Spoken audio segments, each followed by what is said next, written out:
Welcome to the cartoon theatre of French Revolution. As we all know, the French Revolution is regarded as a significant revolution in history since it shows the great power of people and the freedom of thought and speech that encourage people to fight for their own rights in France and even Europe.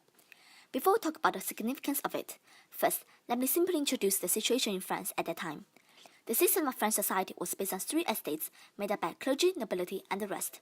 The first estate is in charge of education and religion. The second estates are mainly soldiers and officers, and the third estates are peasants, businessmen, and workers. There's another taxation system also present at that time. A group called the tax farming.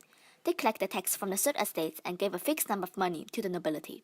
However, the first and second estates are largely exempted from these heavy taxes because of their social positions.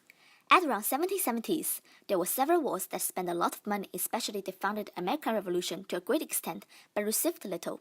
The French government is facing a bankruptcy. The king called for assembly of notables at 1789 and tried to tax the first two estates but failed. To solve the financial problem, the king called for estates general at 1789, 4th of May.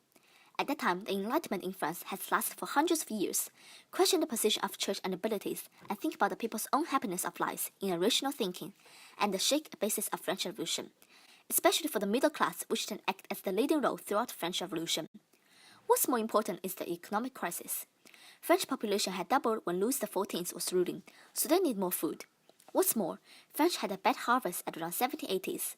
People need to spend all their money on buying bread, so that no one was buying manufactured things, thus decreased the income of the families. Therefore, the third estates in France was blamed at the government because of their incapable of solving the problem. When the Estates General was held, the unequal position of the third estates asked for vote by people, but not by estates, to control its own affairs, and decided taxation was rejected by the other two estates. The endless argument and the vogue attitude of the king angered the third estates. The king was then closed the meeting place to stop their meeting, so they decided to leave and took the tennis court oath to promise to gather together. This is the first attempt that the French people try to rule themselves. They are no longer under the control of the king. At 1789, 19th of June, some of the clergy and nobility also joined them and thus threatened the king, but he was still hesitated. At 1789, 14th of July, a rumor that the soldiers at Paris and Versailles was going to end the General Assembly by force. The angry Paris people gathered and destroyed the Bastille, which is a symbol of the absolute monarchy. This shows that the king has lost control. The French people continued to fight for their own rights until 1789, August 26th. The Declaration of Rights of Men and the Citizens was published, and France was finally governed by the people, and people in France finally obtained their own rights and succeeded.